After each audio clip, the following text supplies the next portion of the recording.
everyone, I'm Becky. I'm Sarah. And we're doing Bickering Book Reviews. Today we're talking about Tradition by Brendan Kiley, which I got an e-arc through Edelweiss. Yep, same here.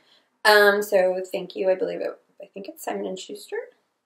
Thank you, whichever publisher gave us this book on Edelweiss. And just a quick rundown about what this book is about. I'm having all sorts of technical difficulties today, aren't I? Lives are being ruined. Lives are being ruined because my phone does not want to play nice. Here we go.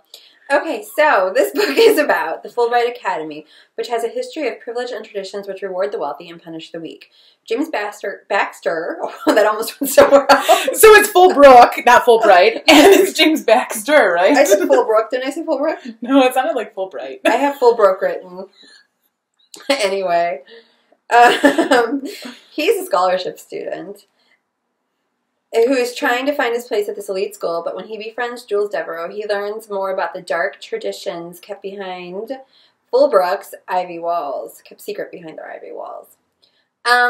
Which is a very vague description. You kind of really, like, as I was writing my review on Goodreads, like, it was really difficult for me to describe this book because you don't want to give away spoilers, but if you don't give away spoilers, you're not really quite sure what this book is about. I mean, but you are, because it's obvious. Because they're pushing what this book's about. So here's the problem. This book is about the rape culture. This book is about power hiding abuse towards women. And that is an incredible discussion that we need to have because it is happening every day. I agree. Problem is, nothing happens for 100 pages.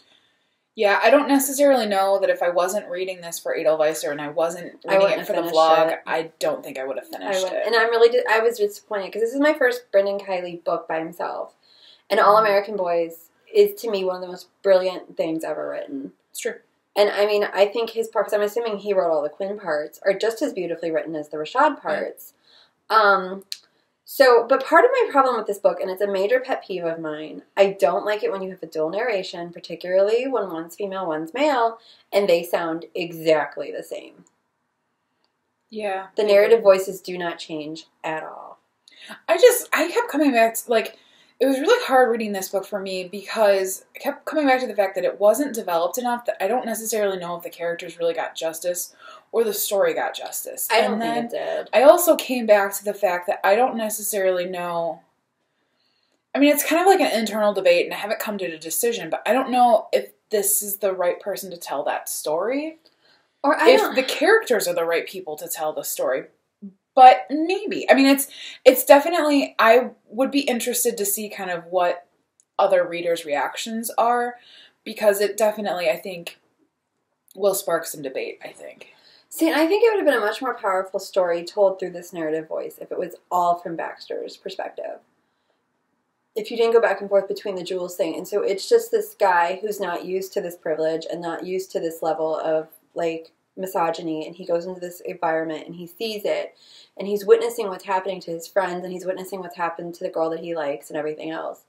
And it's kind of his reaction to that. I think that would have been more powerful because, honestly, the pacing on this book is not good. See, and I don't necessarily know if I would have agreed with that because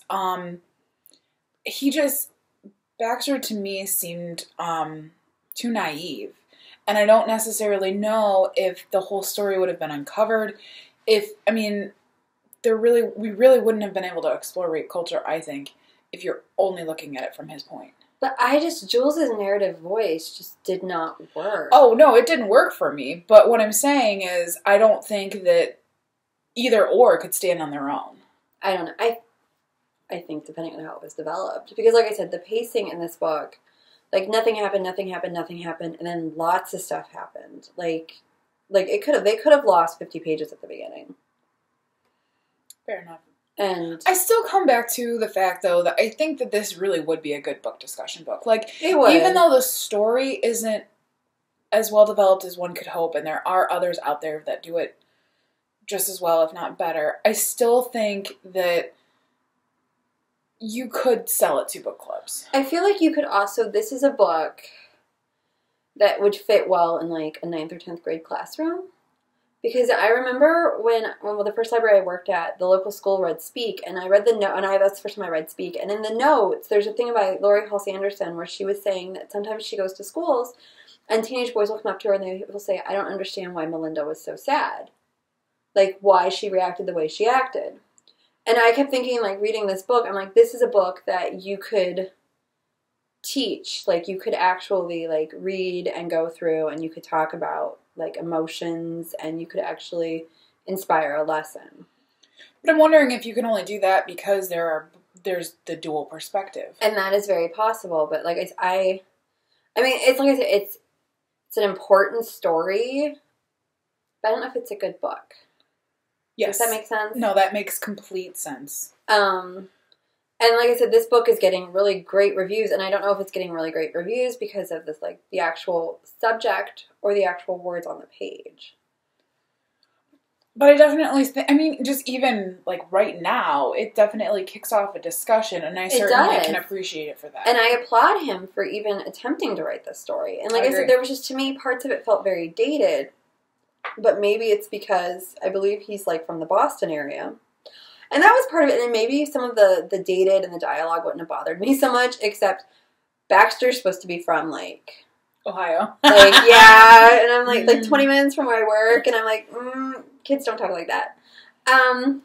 We should just rate it. Okay. So our rating system starts at the top at 5 unicorns. We go down to 2 unicorns. If we don't like it, it's a horse. Where are you?